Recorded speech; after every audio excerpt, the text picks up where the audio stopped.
এই খোকা, টাকা দে, নইলে কিন্তু চুমু খাবো। দে না বাবা 10 টাকা। এই তো এসে গেছে।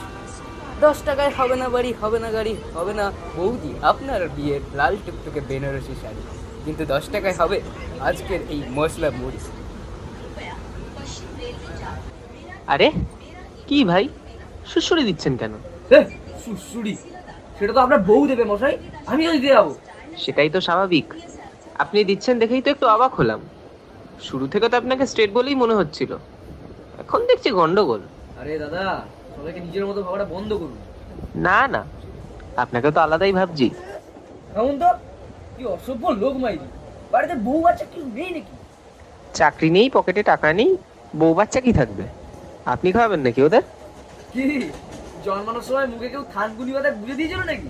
কি খাইয়েছিল সেটা তো শিওর নই, তবে নিশ্চয়ই আমাকে ব্লিচিং পাউডার মাখায়নি আপনার মতো। নিজের গায়ের গন্ধটা শুকেছেন একবার? উফ। ফেব্রুয়ারি মাসটা তো এমনিতেই এই ডে ওই ডে সেই করতে করতে হট হয়ে গেছে, কিন্তু এবছর ওয়েদারটাও বাকি সব লিস্টের সঙ্গে অন্তর্ভুক্ত হয়ে যাচ্ছে। হ্যাঁ, খেয়াল করেছে নিশ্চয়ই। সে যাই হোক, ওরা ঝগড়া করতে থাকুক, চলুন আমরা একটা সিরিয়াস খেললি শুনে আসি।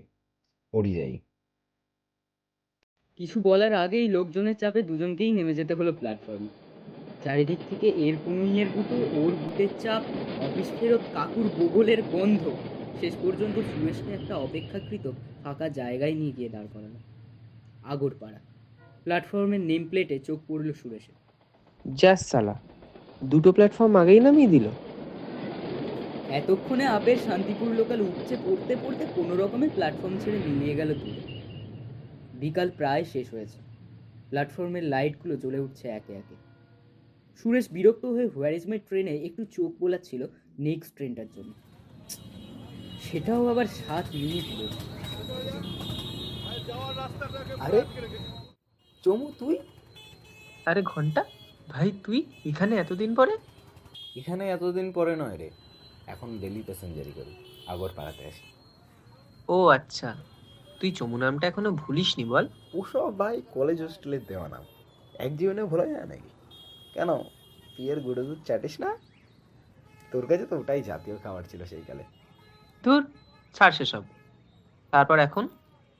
আরে এই তো সারাদিন বসের গুতানি খেয়ে এই সন্ধ্যাবেলা ফর্দ মিলিয়ে বাজার করে বাড়ি ফিরছি। এই এখান থেকে অটো ধরবো, তুই? আমি ওই রুটেই। চল, অটোতেই খর্দা যাব, ট্রেনে আর কুস্তি করতে ইচ্ছা করছে না। সুরেশ একবার জরিপ করে নিল সৌমিত্রকে। কেমন যেন বেশ খানিকটা পরিবর্তন। সেই কলেজ লাইফের টিনটিনে সৌমিত্রর সামান্য ভুঁড়ি আজকে ফর্মাল শার্টের বোতাম ছিঁড়ে বেরিয়ে আসতে চাইছে। অটোতে উঠে সে জিজ্ঞাসা করেই ফেলল, সালা কি ভুড়ি বানাচ্ছিস মাইরি? নাভিতে সর্ষের তেল দেওয়া শুরু করেছিস নাকি? ওই প্যাক মারিস না, দিয়ে থাকা কজ্জা। তোরও দেখবি নাবিতে সর্ষের তেল দেওয়ার দরকার হবে না, এমনিতেই উদরদেব নাকের আগে দৌড়বে। আবে, নিজের বিয়েও খেয়ে ফেলেছিস? কি করবো বল, তুই তো আগে তোরটা খাওয়ালি না। সে কি রে, সৌমিলি? তোর সেই ট্যাপা গার্লফ্রেন্ডটা? ধুর, ওর সঙ্গে তো কলেজেই ব্রেকআপ হয়ে গেছিল। তাহলে?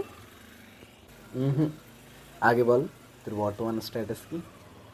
আরে রেজিস্ট্রি হয়ে গেছে, পরের জুলাইতেই আর কি। চাপ নেই, তোর খাওয়াটা মিস যাবে না। আমি কার্ডও দিয়ে আসবো, তোকে আর বৌদিকে। না রে, সৌমিলি না আসলে। আগেকার দিনে মেয়েদের বরের নাম উচ্চারণ করতে লজ্জা পেতে শেখানো হতো। তুই সালা গিয়ার ব্রেক দুটোই একসঙ্গে কেন মারছিস বলতো? রীতির সঙ্গে বিয়ে হয়ে গেছে রে আমার। রীতি? হ্যাঁ, সেই রীতি।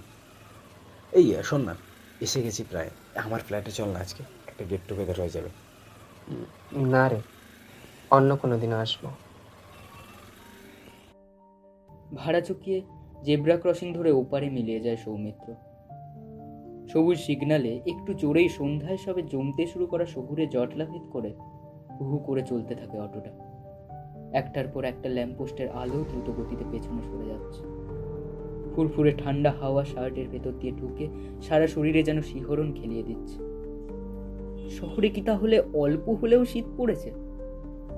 কি জানি। সেই সব দিনগুলোকে খুব মনে পড়ছে সুরেশের।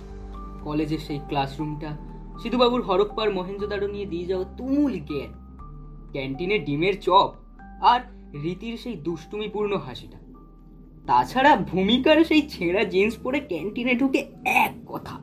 কি রে শুরু, তোর আজকে উঠুনি অফ না কি রে? আর সেদিনটার কথা খুব মনে পড়ছে। নবীনবরণ ছিল সেদিন। চন্দ্রবিন্দুর একটা গানের কভার চলছিল। গিলে চলে গেল প্রথম মাস, মেয়ে দেখলেই ওঠে না বিশ্বাস। ঢোক গিলে চলে গেল প্রথম মাস, মেয়ে দেখলেই ফেলি দীর্ঘশ্বাস। মেয়েরা ভীষণ স্মার্ট, পরে ছোট মিনি স্কার্ট। মেয়েরা ভীষণ স্মার্ট, পরে ছোট মিনি স্কার্ট। আমারই যে শীত করে কন কন কন কন, sweetheart I am sitting alone. Sweetheart, for me there is none.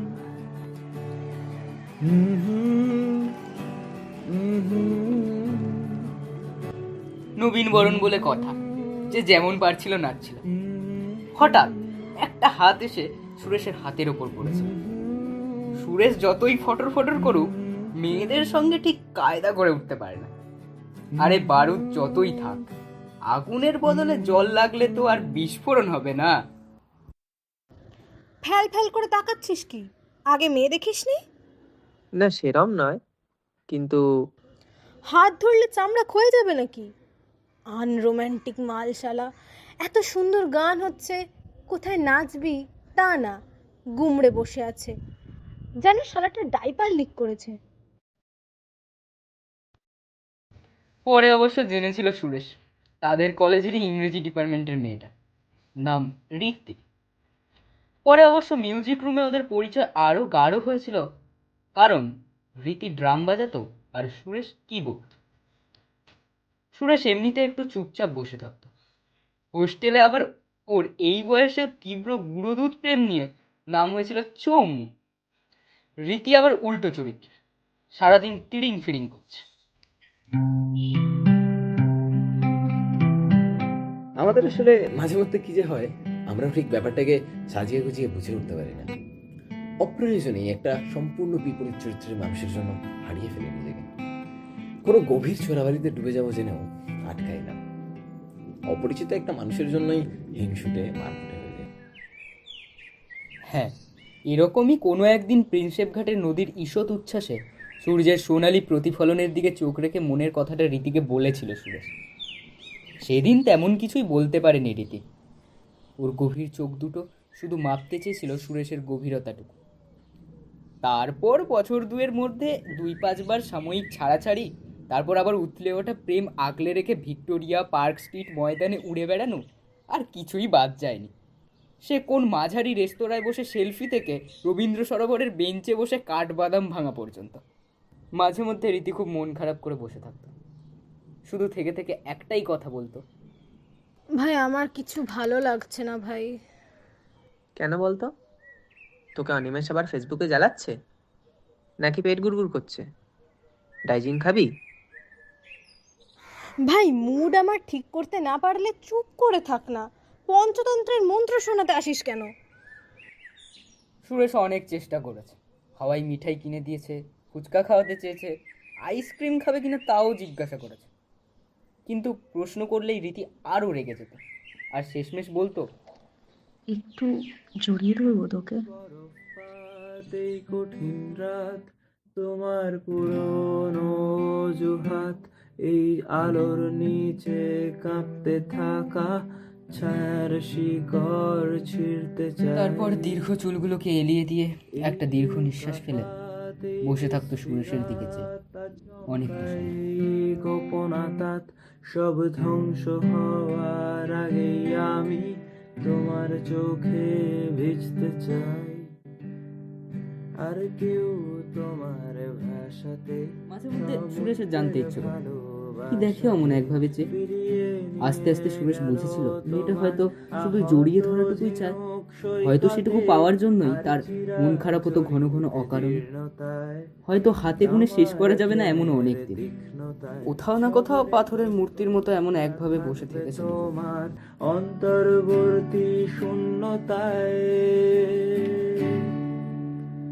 যদি এক মুহূর্তের জন্যেও আমায় চাও, সেটাই সত্যি।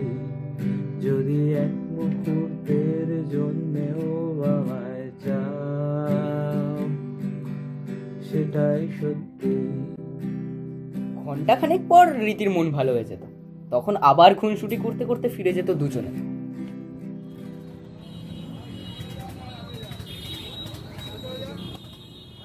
কত হলো? 22 টাকা।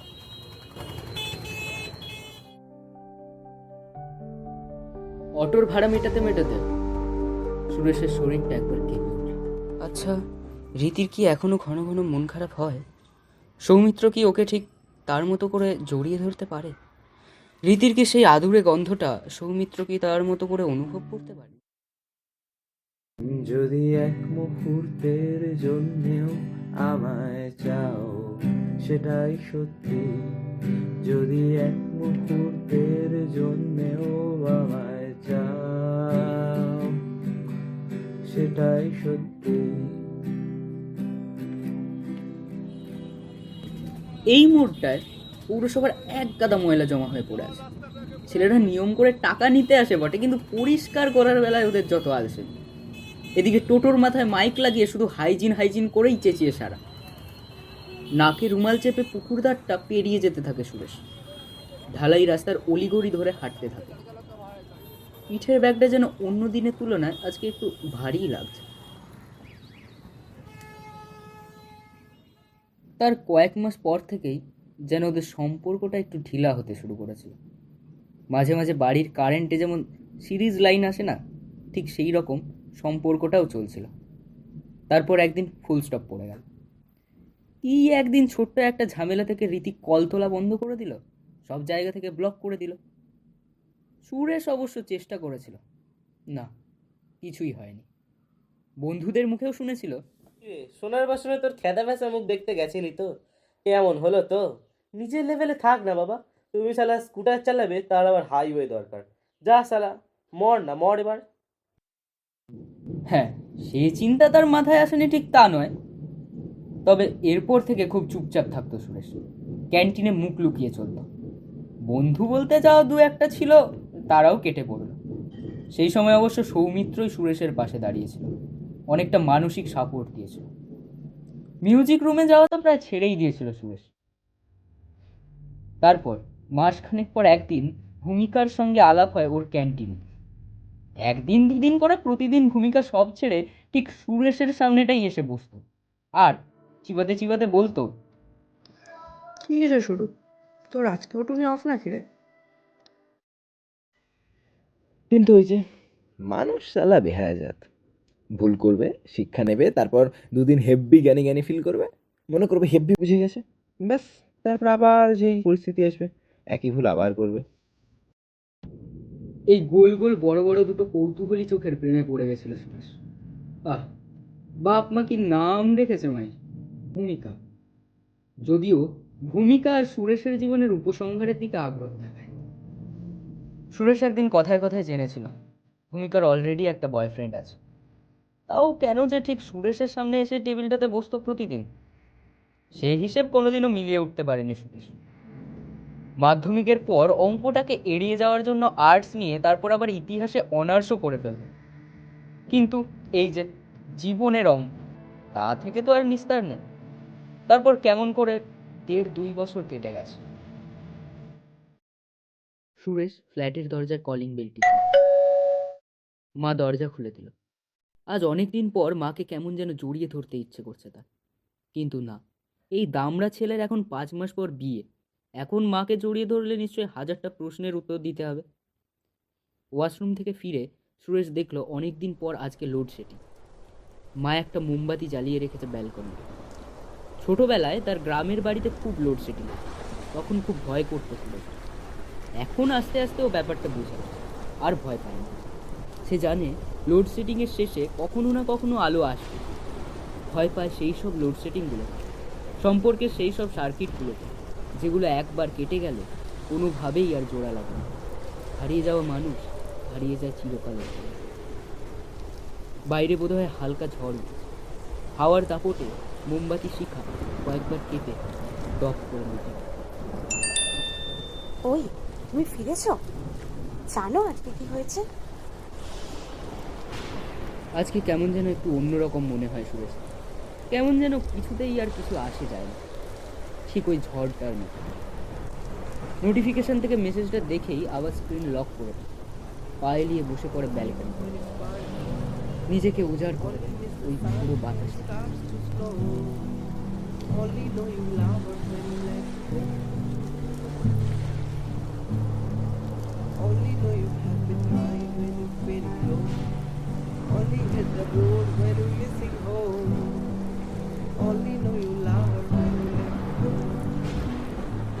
কি এক অদ্ভুত জীবন! নিজের অনুভূতিগুলোকেই মাঝে মধ্যে বুঝিয়ে উঠতে পারি না। আদৌ ভালোবাসি নাকি শুধুই ভালো লাগে? গহন অরণ্য পথে দেখা হওয়া সেই পরিযায়ী পাখিগুলোর মতো, যাদের ডানায় পড়ন্ত সোনালি রোদের প্রতিফলনের দিকে চেয়ে মুগ্ধ হই, প্রেমে পড়ি, ভালোবাসি, অথচ জানি ওরা পরিযায়ী। আসলে গাছেরাই জানে পাখি মাত্রেই নিপাট করে যায়।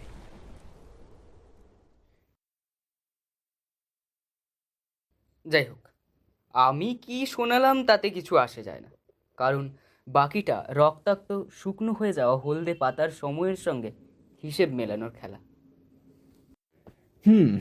আজকে গল্প পাঠে মধুসূদন, সুরেশ ইন্দ্র, জনৈক প্যাসেঞ্জার অর্কপ্রভ, ভূমিকা কৌশিকী, রীতি, শ্রেষ্ঠা, মৌলি, স্নিগ্ধা এবং অন্যান্য চরিত্রে Deep, Arkadeep, Jayanta. Original cover of musical tracks Jayanta.